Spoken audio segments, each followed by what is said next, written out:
કિંજલ રબારીના લગ્ન તૂટ્યા અને ત્યારબાદ જે વિવાદ સર્જાયો છે એ વધુ ઉગ્ર બની રહ્યો છે.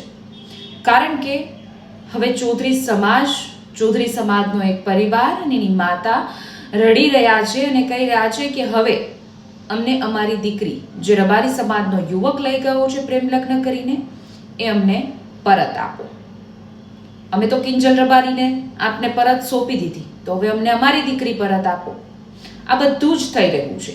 અને ચૌધરી સમાજનું મહાસંમેલન યોજાયું રૂણી ગામ ખાતે અને મોટી સંખ્યામાં ચૌધરી સમાજના આગેવાનો અને લોકો ઉપસ્થિત રહ્યા.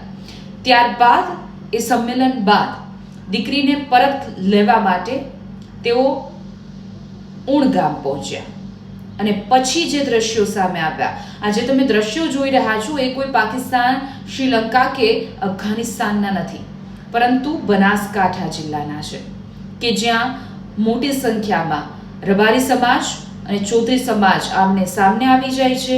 ત્યારબાદ હાથમાં લાકડીઓ અને પછી એકબીજા ઉપર માર અને ગાડીઓના કાચ તોડવામાં આવે છે. પોલીસ પણ કાર્યવાહી કરી છે, પોલીસે પણ લાઠીચાર્જ કર્યો છે.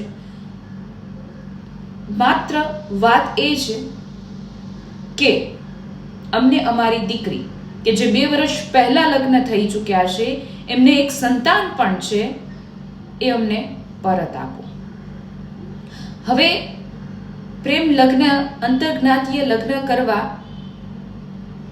એક દીકરી માટે ગુનો થઈ ગયો છે અને સાથે જ બંને સમાજ વચ્ચે જો આવું આવું ચાલતું રહ્યું તો બંને સમાજો જે છે એના વચ્ચે આ 2 સમાજની વાત નથી, અનેક એવા સમાજો છે કે જેમાં તિરાડો પડવાનું શરૂ થઈ જશે. અને અત્યારે રબારી સમાજ અને ચૌધરી સમાજ, એના બંને વચ્ચે આત્મસન્માનની વાત આવી ગઈ છે કે અમે આપી તમને દીકરી, તો અમને અમારી દીકરી પાછી આપો.